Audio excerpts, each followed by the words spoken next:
Magandang buhay mga kachamba. So, ito medyo habaan ko to, hindi to ma-upload sa Reels. So, pag-usapan natin kung paano ako nakapag-desisyon na bumili ng second-hand cars or ano yung mga basihan ko or ano yung mga dapat kong isipin bago ko ginawa yung bagay na yun. So, unang-una, iisipin mo, ah, kailangan mo ba talaga? Ano paggagamitan mo? Pamilios lang ba siya? May kikitain ka ba kahit papano? Kasi kung pang daily use mo lang siya sa mga hindi naman gaanong ganun ka importante or halimbawa, importante din naman usually yung mga paggagamitan natin pero hindi yung bang ah, sulit ba o kikita ka ba o ano ba yung mga basis mo kung bakit ka halimbawa nagtatrabaho ka, kumikita ka halimbawa ng 20 mil kada buwan. So, kaya mo na ba na magsasakyan o kumikita ka ng 30 mil kada buwan? So, kaya mo na ba? Kailangan mo ba? Gaano kalayo yung opisina mo? Mga ganun-ganun yung mga bagay-bagay minsan iisipin mo pagka bumili ka ng sasakyan. O halimbawang kumikita ka na ng 30 mil. So, kung iisipin, kung akala natin naka-30 ka na o halimbawang 40 mil yung kinikita mo sa isang buwan, akalain natin kaya na natin mag-brand new, mga ganun. Actually, kung yung iisipin mo lang pambayad, magkakasya at magkakasya yun. Halimbawang kukuha ka ng car loan, papalo ngayon ng depende sa sasakyan. Halimbawa, SUV yung sasakyan mo, pumapalo yun ng 18 hanggang 20 yung monthly nun. So, kung naka-40 ka, iisipin mo parang kasya na. Pero yung totoo doon, medyo alangan ka pa doon kasi sa bawat araw na gagamitin mo yung sasakyan na yun, kahit brand new man yun, kakain yun ng kakain yun, may mga maintenance ka doon, halimbawa change oil, mga gulong nun, kung ano pa yung mga ano. Tapos halimbawang hindi ka pa hands on or hindi ka ganun ka ano sa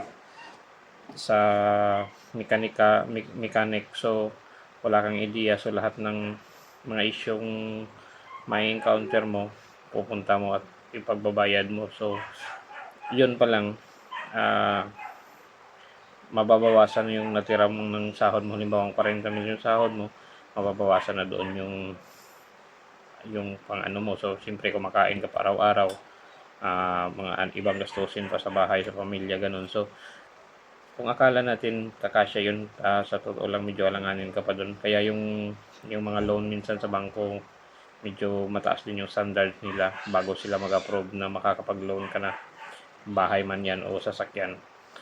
Yung salary bracket na hinihingi ng bangko medyo mataas din. So kaya doon papasok na mag second hand ka. So ang tanong naman, kung mag second hand car ka, kaya mo ba?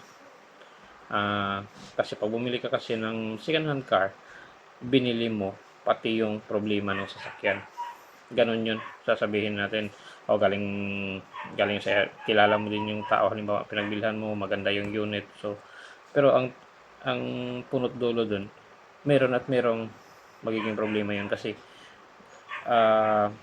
once nagamit na yung mga bagay na ganyan, yung mga sasakyan na yan, may problema at may problemang lalabas. Hindi man yan lalabas ngayon mismo pag bili mo, isang buwan, 2 buwan, isang taon, lalabas at lalabas yun. So ang tanong, kaya mo mapaayos mo siya sa pinakamatipid na paraan or maaayos mo siya na wala kang gagastusin sa labor, bibilhin mo na lang yung parts. So consider mo yun. Kaya doon, yun yung mga kinonsider ko din. So bakit ako bumili ng sasakyan? So yung sasakyan,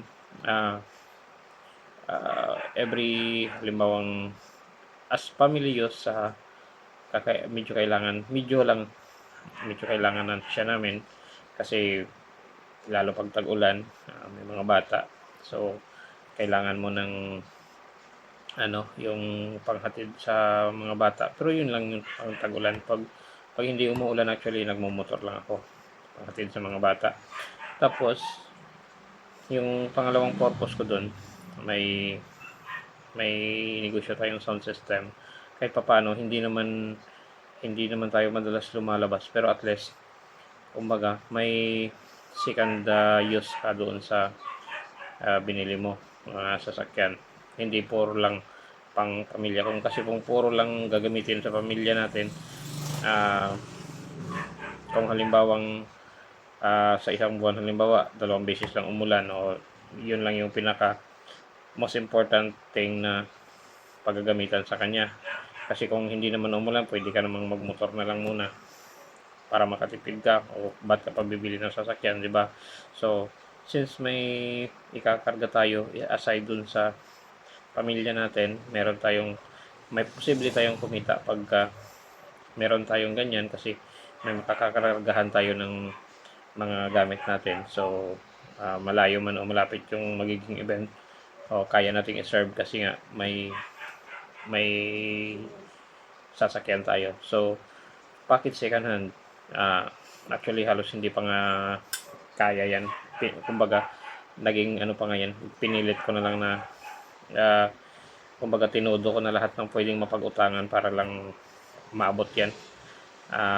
Kasi para na rin doon sa comfort ng medyo advanced na comfort ng pag-travel.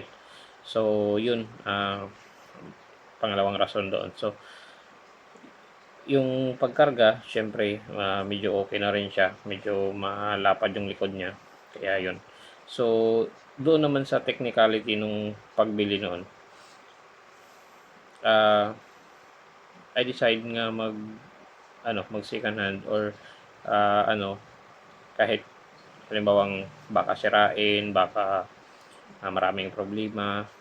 Pero sa isip ko, kaya kong explore yung possible problems ng mga lalabas. So, ayun, hinamon nga tayo. Unang hawak natin yan, mga ilang 1-2 buwan. Nag-lock yung back door. Hindi siya mabukas, susi man o sa electronic switch niya, hindi talaga siya mabubukas. So, yung ginawa natin, ginapang natin doon sa loob, tapos binaklas natin doon, tapos ayun, ginalaw natin yung mechanical nung lock na yun. So, na-solve natin. Tapos nung nag-search ako sa YouTube or sa ibang platform, tiningnan ko o kung paano resolbahin. Bago ko pala ginawa ko, nag-search ako sa mga ibang platform. Naghanap ako ng mga tutorial. Tapos nakita ko doon kung magkano yung gagastusin mo pagka pinagalaw mo. Nagre-range siya sa 1,500 to 2,500. So, yun yung gagastusin mo pag pinagalaw mo sa mekaniko, sa electrician or sa technician. Yun yung gagastusin mo. So, halimbawa, sabihin na natin, nakatipid ako ng 1,000 doon. So, kung di ka tiki, posible, gumastos ka ng pagplagyan na natin 1,500. So, kumbaga, doon pa lang, maisip mo na, syempre 1 buwan pa lang yung sasakyan sa akin or magdadalawang buwan lang pa lang yata yun. So, dagdag na yun. Dagdag pasakit na sa iyo yun kasi bago ka lang gumastos ng malaki sa pagbibili mo ng ganong sasakyan tapos nagka-trouble, gumastos ka na ngayon. Tapos, syempre every time nagpapa-change oil ka,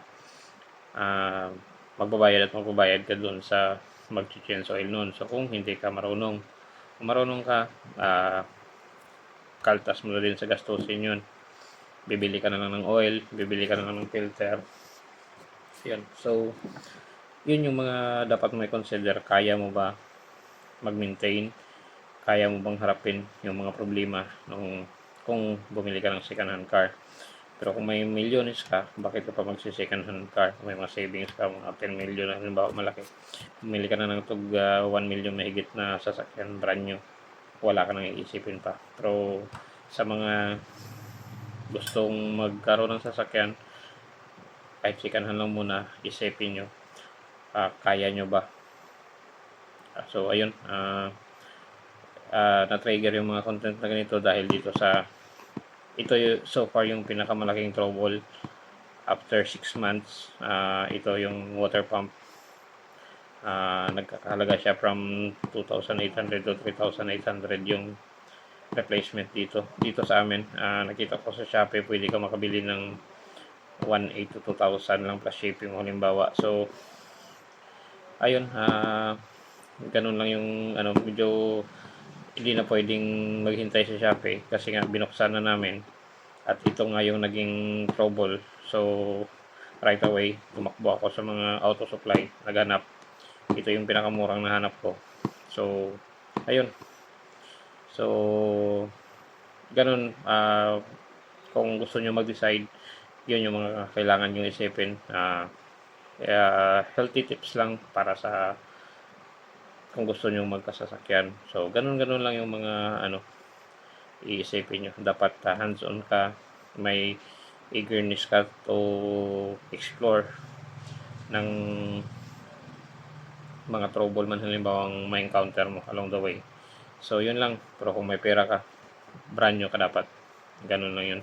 Kung wala kang pera, tapos gusto mong ipilit, tulad sa akin, pinilit ko na magkaroon ng ganyan. Kaya aakuin ko to lahat. Sosolusyonan natin para lang maitawid natin yung ganitong buhay. So ambisyoso tayo wala tayong magagawa ang buhay mga katsamba.